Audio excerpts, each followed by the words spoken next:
আলু পোস্ত তো অনেক রকমভাবেই বানিয়েছেন, তবে এইভাবে আলু সেদ্ধ আর আলু পোস্ত একবার অবশ্যই বাড়িতে ট্রাই করে দেখবেন, এটি খেতে কতটা টেস্টি হয়। হ্যালো ফ্রেন্ডস, মাদার কুক চ্যানেলে সবাইকে স্বাগত। আজকে আমি আপনাদের সাথে শেয়ার করব বাঙালির অত্যন্ত প্রিয় দুটি আলুর রেসিপি। এই আলু সেদ্ধ বা আলু ভর্তা আর আলু পোস্ত। আলুর এই রেসিপি দুটি পুরো ভিডিওটি দেখার অনুরোধ রইল। তো দেখুন, এখানে আমি দুটো মিডিয়াম সাইজের আলু নিয়ে নিয়েছি। আলুগুলোকে আমি ধুয়ে নিয়েছি।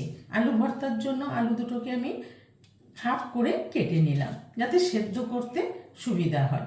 প্রথমে আলুটাকে সেদ্ধ করে নেব, সেই জন্য দুটো আলুকে আমি এই কুকারের মধ্যে দিয়ে দিলাম আর দিয়ে দেবো পরিমাণ মতন জল। আলুটা সেদ্ধ করে নেব। আলু পোস্তর জন্য তিনটে এরকম সাইজের আলু নিয়ে নিয়েছি। তো আলু পোস্তর জন্য আমি আলুটাকে চোখলা ছাড়িয়ে ডুমো ডুমো করে কেটে নেব।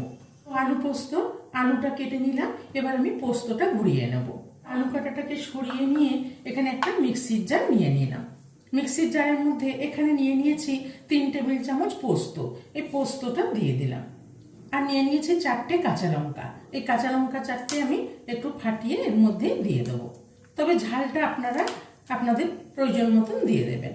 তা আমি এখানে ঝালটা একটু বেশিই দিলাম। দিয়ে এবার আমি কাঁচা লঙ্কার পোস্তটা ভালো করে বেটে নেব। পোস্তটা বেটে নিলাম, খুব মিহি পেস্ট করিনি, একটু দানা দানা আছে, এই অবস্থায় বেটে নিলাম।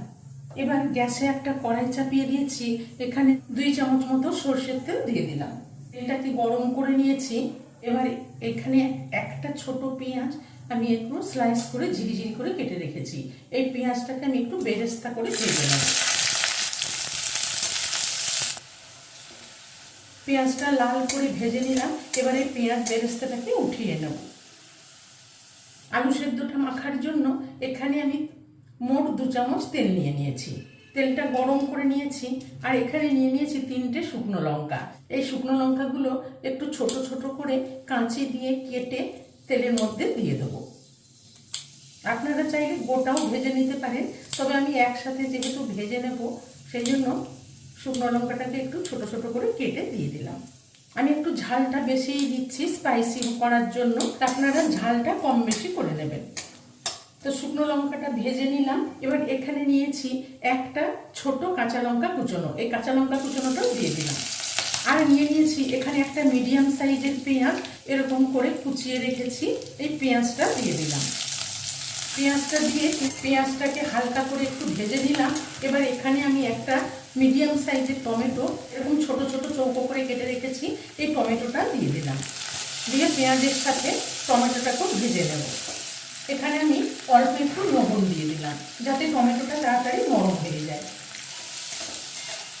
টমেটোটা দিয়েও ভালো করে ভেজে নিলাম। টমেটোটা নরম হয়ে গেছে, পেঁয়াজটাও ভাজা হয়ে গেছে।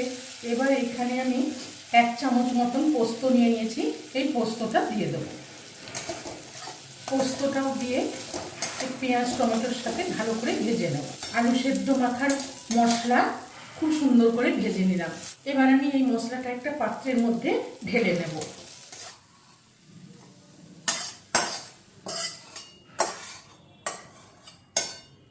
একটা পাত্রের মধ্যে মশলাটা ঢেলে নিলাম। এবার আমি এখানে যে আলুটা সেদ্ধ করে রেখেছি, এই আলুটা এর মধ্যে দিয়ে দেব।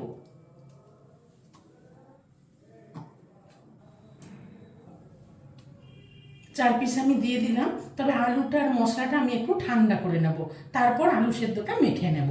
ততক্ষণে আমি আলু পোস্তটা চাপিয়ে দেব। এবার আমি এই কড়াইটার মধ্যে এবারে আলু পোস্তর জন্য তেল দিয়ে দেবো। 2 টেবিল চামচ সর্ষের তেল দিয়ে দিলাম। দিয়ে তেলটাকে ভালো করে গরম করে নিয়েছি। এবার এখানে নিয়ে নিয়েছি ছোট চামচের 1 চামচ 5 ফোড়ন। এই 5 ফোড়নটা দিয়ে দিলাম। দিয়ে 5 ফোড়নটা একটু ভেজে নেব। 5 ফোড়নটা ভেজে নিলাম ভালো করে। এবার এখানে কেটে রাখা আলুটা দিয়ে দেবো।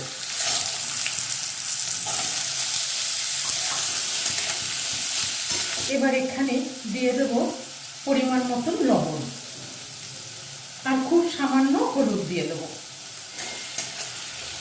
লবণ হলুদটা দিয়ে ভালো করে নেড়ে মিশিয়ে নিলাম। এবার একটু ঢাকনা দিয়ে দেবো, আলুটা যাতে তাড়াতাড়ি সেদ্ধ হয়ে যায়। ঢাকনাটা খুলে মাঝে মধ্যে নেড়ে নেব। নেড়ে নেড়ে ঢেকে ঢেকে আলুটাকে ভালো করে সেদ্ধ করে নেব। আবার ঢাকাটা খুলে দেখে নেব। ঢাকা দিয়ে দিয়ে নেড়ে নেড়ে আলুটাকে ভেজে নিলাম, আর আলুটা সেদ্ধও হয়ে গেছে খুব সুন্দর। দেখেই বুঝতে পারছেন কতটা সুন্দর সেদ্ধ হয়ে গেছে। এবারে এখানে আমি কাঁচা পাকা 3টে কাঁচা লঙ্কা নিয়ে নিয়েছি, এর মধ্যে দিয়ে দিলাম। কাঁচা লঙ্কাগুলো দিয়ে একটু ভেজে নিলাম। এবার এখানে যে পোস্তটা বেটে রেখেছি এই পোস্ত বাটাটা দিয়ে দেবো। পোস্ত বাটাটা দিয়ে ভালো করে নেড়ে মিশিয়ে নেব।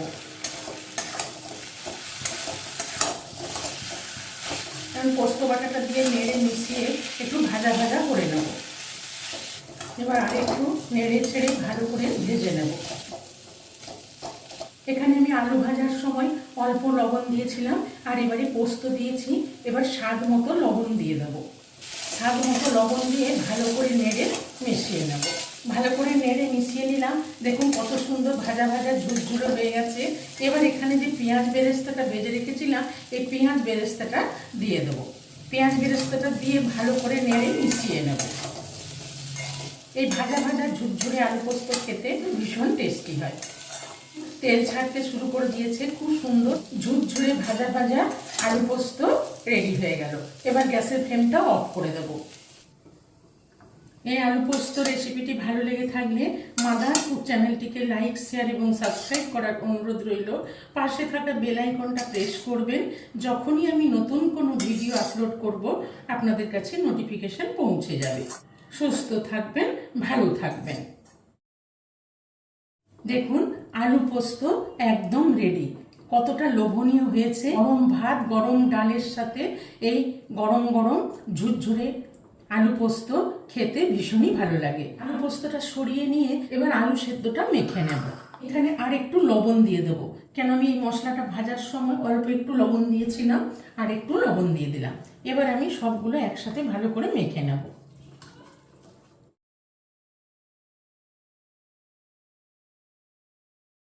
এই আলু সেদ্ধ মাখা কতটা লোভনীয় হয়েছে, আর খেতেও ততটাই টেস্টি। এবার আমি এরকম করে গোল গোল করে আলু সেদ্ধটা বানিয়ে নেব। আলু সেদ্ধ আর আলু পোস্ত দুটো রেসিপি তৈরি হয়ে গেল। খুব সহজভাবে এবং খুব চটজলদি এই আলু সেদ্ধ আলু পোস্ত বানিয়ে নেওয়া যায়, এবং বাঙালির অত্যন্ত প্রিয় এই রেসিপি দুটি খেতেও অসাধারণ লাগে। তো চলুন এবার গরম গরম পরিবেশন করে নেব।